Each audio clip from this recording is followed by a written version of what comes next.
Friends, आज हम लोग प्रैक्टिकल काम कर रहे हैं। मेरे पास एक ईसीएम आया हुआ है बॉश ईडीसी 17। इसके अंदर कस्टमर की कंप्लेंट है। पहले नंबर पे इंजन चेक की लाइट नहीं आ रही है गाड़ी के अंदर। दूसरा, इंजन जब कम्युनिकेशन नो कम्युनिकेशन लिखा हुआ है कि जब स्कैन करते हैं तो स्कैनिंग नहीं हो रही। ठीक है, नो इंजन स्टार्ट। सबसे पहले ईसीएम हमारे पास जब आएगा, फर्स्ट कंप्लेंट, ओके, काम करने के लिए हमारे पास जो हमारे टेक्नीशियन भाई हैं जिन्होंने ये किताब को परचेज किया हुआ है, ECM ECU repair book part 2। तो इस बुक की हेल्प से कैसे आप लोग आगे बढ़ सकते हो, उसके लिए मैं आपके साथ आज जो मेरे पास प्रैक्टिकल काम आया हुआ है इसको मैं शेयर कर रहा हूँ। आइए, सबसे पहले मेरे पास ये ईसीएम आ चुका है। तो टोटल इसके कंपोनेंट्स देखने के बाद कि इसके अंदर कोई फंगस नहीं लगी हुई, कोई एक भी कंपोनेंट ब्लास्ट नहीं दिखाई दिया। उसके बाद जो हमारे पास मैंने अभी आपको कंप्लेंट बताई है कि ये no communication no engine check light, तो उसके लिए जब हम लोग एक्स्ट्रा नेक्स्ट स्टेप पे जाएंगे तो इस किताब की हेल्प से कैसे हम लोगों को आगे बढ़ना है। तो मैंने इस ईसीएम में इसके अंदर 46 नंबर पिन इग्निशन की है और 1, 3, 5 जो हैं ये पॉजिटिव सप्लाई की है। मैंने इसको अब डायरेक्ट सप्लाई बाहर से दे दी 12 वोल्ट। ठीक है, उसके बाद ये एक मेरे पास नेगेटिव सप्लाई है, 2, 4, 6 पे मैंने नेगेटिव सप्लाई दी है। ओके, बॉडी ग्राउंड जिसको बोला जाता है। अब ये देने के बाद सबसे पहले आपको करना क्या है, चेक क्या करना है। देखिए, अब मैं इसको सप्लाई दे रहा हूँ, ये मेरे पास सप्लाई आ चुकी है। ठीक है जी, पॉजिटिव और नेगेटिव मल्टीमीटर पे देखिए पूरा इसमें सप्लाई आ चुकी है। अब सबसे पहले ईसीएम के अंदर हमारे पास ये है पावर आईसी। मैं आपको दिखाऊंगा कि मैंने एक तरफ इसको बॉडी ग्राउंड पे लगा दिया, मल्टीमीटर की प्रॉब को, और यहाँ पे आप लोगों ने देखना है कि यहाँ पे वोल्टेज आ रही है या नहीं आ रही। यहाँ पे मेरे पास देखिए वोल्टेज नहीं आ रही, 0 वोल्टेज दिखा रहा है। मैं दूसरे कैपेसिटर पे चेक करूंगा, यहाँ पर भी वोल्टेज नहीं आ रही है।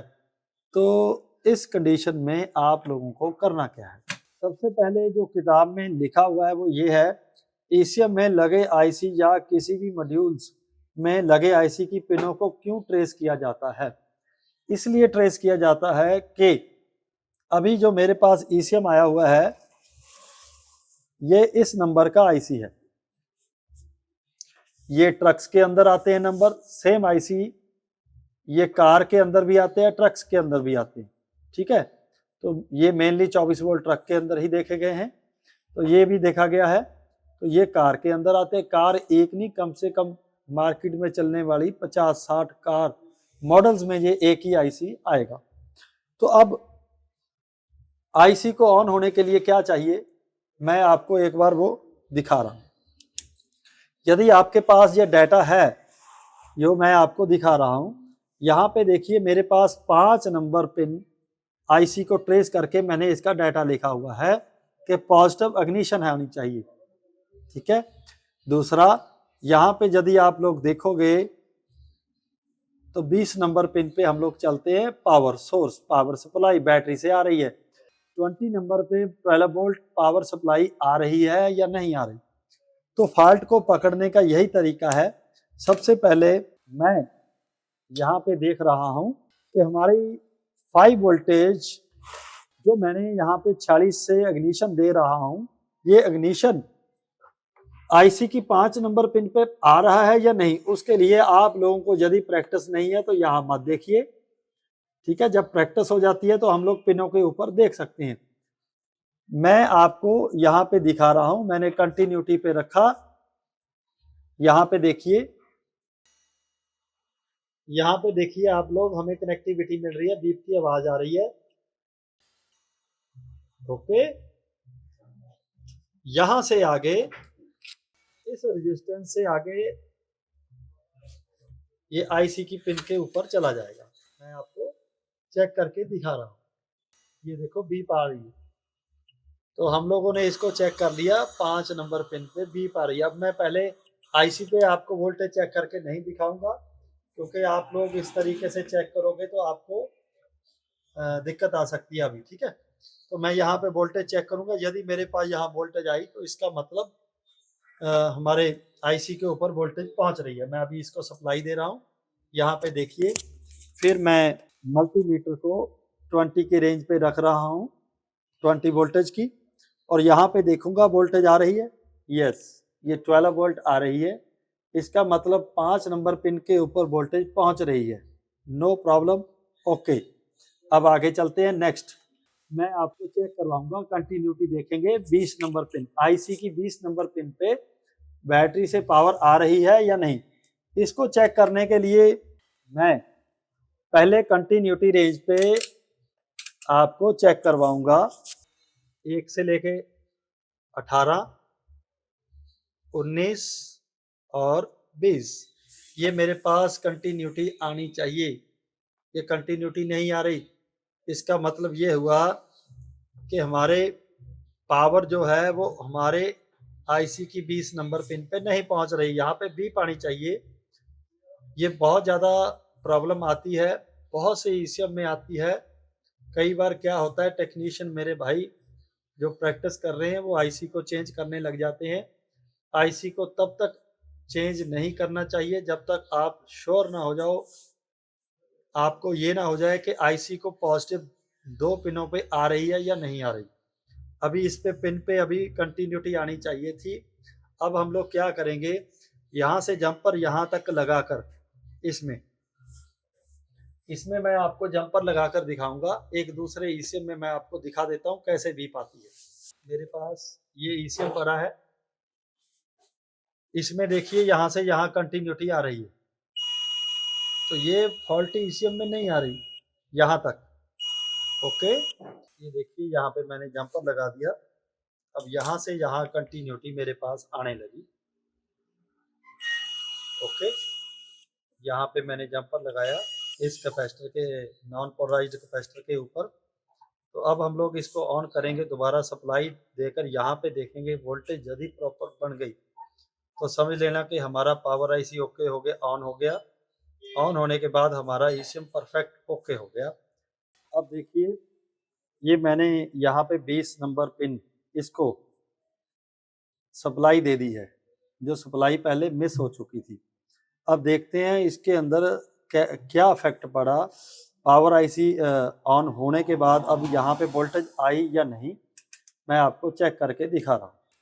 यहाँ पे देखेंगे मेरे पास ये वोल्टेज आ चुकी है मल्टीमीटर के ऊपर। यहाँ पे 5 वोल्टेज मल्टीमीटर के, ये दोनों कैपेसिटर ऑन हो चुके हैं। पहले हमारे ये कैपेसिटरों पर वोल्टेज नहीं आ रही थी, इसका मतलब कि हमारे ईसीएम में कहीं भी कोई फॉल्ट नहीं था। सिर्फ यही सप्लाई, पावर की सप्लाई जो 20 नंबर पिन पे आती है, ये ट्रैक ओपन हो गया था। इसीलिए इस तरह का डाटा यदि आपके पास आपने खुद बनाया है कि मेरे पास ईसीएम आते हैं उसकी पावर आईसी पे कितनी वोल्टेज आती है, कितनी पिनों के ऊपर वोल्टेज आती है, जैसे 20 नंबर पिन और 5 नंबर पिन, तो इस तरह आप लोगों ने डाटा बनाकर काम करना है। अब ये हमारा ईसीएम 100% ओके हो चुका है। इसमें मोस्टली इस तरह के फॉल्ट आते हैं EDC 17 के अंदर। तो हम लोग इस किताब की हेल्प से इस तरह आईसी के ऊपर काम करते हैं। इसके साथ ही मैंने आपको दिखाने के लिए यहाँ पे ये मेरे पास 24 वोल्टेज, ये पेज नंबर 237 है। इसके अंदर मैंने आपको ट्रक के ईसीएम दिखाए। कार जो अभी मैं रिपेयर कर रहा था, ट्रक का ईसीएम 1109 वगैरह में आता है, ये 24 वोल्ट ईसीएम। तो इन सभी पे काम करने का तरीका एक, जैसे एक आईसी का डाटा आपने बना लिया तो सारे ईसीएम में इसी तरह आपको काम आएगा। इसी तरह मैंने यहाँ पे लिखा हुआ है पेज नंबर 236 के ऊपर, Tata 1109 12 voltage, Tata truck 24 volt, Ashok Leyland 24, Bharat Benz 24, Eicher 24, car Hyundai i20 जैसे अभी हमने काम किया, ठीक है, और महिंद्रा मैक्सी ट्रक, ये इसको यदि हम लोग लिस्ट बनाने लगे तो और हो जाएगी। तो आप लोग इस किताब की हेल्प से इस तरह काम कर सकते हो, बहुत ही आसान है। तो ये था आज हमारा पावर आईसी से रिलेटेड फॉल्ट, ठीक है। जैसे कि ये इस किताब में मेथड 2 लिखा हुआ है, पेज नंबर 46। इसके अंदर क्या लिखा हुआ है, इस मेथड के द्वारा उस समय काम किया जाता है जब कंप्लेंट निम्नलिखित अनुसार हो। Number 1, no engine check light show in cluster meter, जब स्कैनर वाहन के साथ अटैच नहीं होता है। ये जैसे अभी मैंने आपको कंप्लेंट यहाँ पे मेरे पास आई थी, ओके। तो इसमें क्या करना पड़ता है, ये पूरे यहाँ पे स्टेप्स लिखे हुए हैं, ठीक है जी, ये स्टेप्स लिखे हुए हैं। अभी मैंने आपको मतलब यहाँ पे 9-10 स्टेप्स लिखे हुए हैं। फॉल्टी पार्ट को चेंज करने के उपरांत ईसीएम को ऑन बोर्ड चेक करेंगे, जैसे अभी हमने चेक करके देखा, ठीक है। इंजन चेक लाइट आ रही है, मेन रिले ऑन हो रही है, हाई वोल्टेज बन रही है, ठीक है। ये सब हम लोग देखकर, हाई वोल्टेज हम लोग इसको बोलते हैं, जैसे मैं अभी आपको दिखाऊंगा। यहाँ पे मैं 200 वोल्टेज के ऊपर कर रहा हूँ, ये देखिए ये 47 वोल्टेज, इसको हाई वोल्टेज लिखा हुआ है इसमें।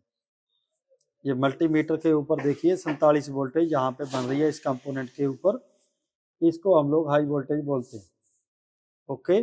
ये बन रही है। तो ऐसे स्टेप्स हैं जो इस किताब में लिखे हुए हैं, इस तरह हम लोग ईसीएम को रिपेयर करते हैं। Okay, thank you.